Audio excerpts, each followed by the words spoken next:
اللهم صل على محمد وعلى آلہ وبارک وسلم۔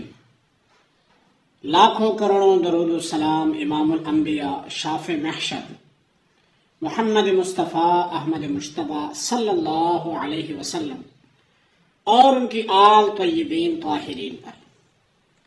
تو میرے بھائیوں اور میری بہنوں، وظائف کے ذریعے اللہ سے مدد مانگنا، وظائف کے ذریعے اللہ سے اپنے مسائل حل کرانا، وظائف کے ذریعے اللہ کے غیبی خزانوں سے براہ راست فائدہ اٹھانا، یہ صرف ہم نہیں کر رہے بلکہ انبیاء علیہ السلام بھی وظائف کے ذریعے اللہ سے مانگتے۔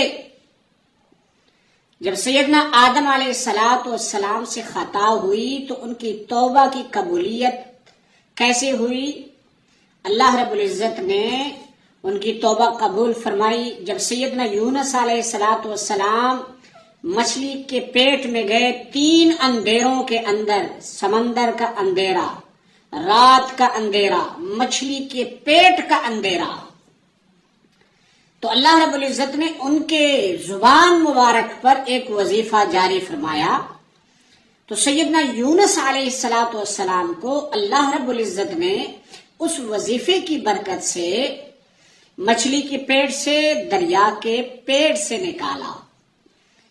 جب سیدنا موسیٰ علیہ السلام نے قبطی کو قتل کیا، ہر طرف فرعون کی حکومت، اس کی طاقت، اس کی فوج، اس کی ایجنسیاں، تو موسیٰ علیہ السلام جب مصر سے نکلے تو اللہ رب العزت نے ان کی زبان مبارک پر ایک مختصر سا وظیفہ جاری فرمایا۔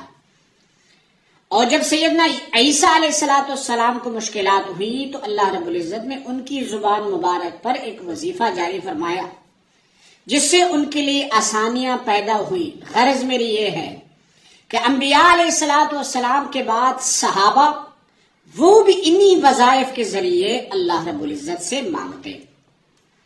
اب میں جو عمل آپ کو بتانے جا رہا ہوں، پہلی بات تو یہ ہے کہ الحمدللہ یہ وظیفہ کئی عرصے سے میرے اپنے معمولات میں شامل ہے۔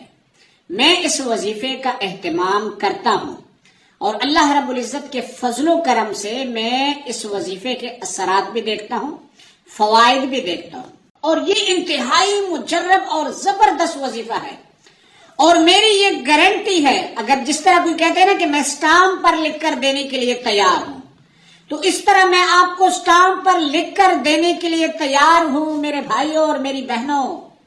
اگر آپ اس وظیفے کو پڑھیں جو قرآنی وظیفہ ہے، یہ قرآن کا عمل ہے، کوئی ہندوؤں کا جنتر منتر نہیں جو ان کے جو پنڈت ہوتے ہیں من گھڑت اپنی طرف سے بتاتے رہتے ہیں، اور میرے ہندو بھائی بہن جو ہے اس کو پڑھتے رہتے ہیں۔ ہم مسلمان ہیں، آپ بھی اللہ کے کلام کو جاننے والے ہیں، ہم بھی اللہ کے کلام کو پڑھنے والے ہیں، تو یہ وظیفہ اللہ کے کلام سے ہے جو احکم الحاکمین کا کلام ہے۔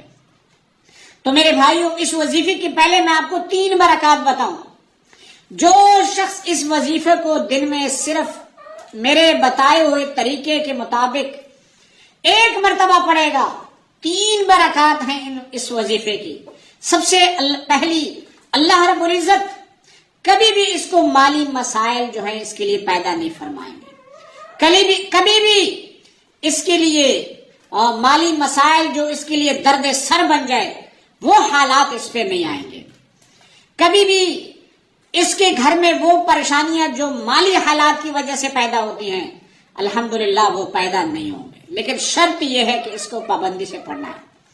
اور دوسرا، اس وظیفے کی برکات یہ ہے کہ جو اس وظیفے کو پڑھے گا تو کلام اللہ کی اس وظیفے کی برکت سے اللہ رب العزت اس کے قبر کے اندھیروں کو ختم فرما دیں گے۔ اور تیسرا یہ کہ روز محشر حضور نبی کریم صلی اللہ علیہ وسلم کی شفاعت نصیب ہوگی۔ تو اب یہ آسان سا عمل ہے، آپ نے کرنا ایسے ہے کہ اول آخر درود شریف پڑھ کر صرف 1 مرتبہ بسم اللہ کے ساتھ آپ نے سورہ انا اعطیناک الکوثر 129 مرتبہ پڑھنا ہے۔ کتنی مرتبہ؟ 129 مرتبہ آپ نے پڑھنا ہے۔ اور اگر بیچ میں کسی سے بات کر لی، آپ نے 10 مرتبہ پڑھ لیا، کسی نے آواز دی یا کسی نے کہا السلام علیکم، آپ نے وعلیکم السلام کہہ دیا، تو آپ دوبارہ بسم اللہ پڑھیں۔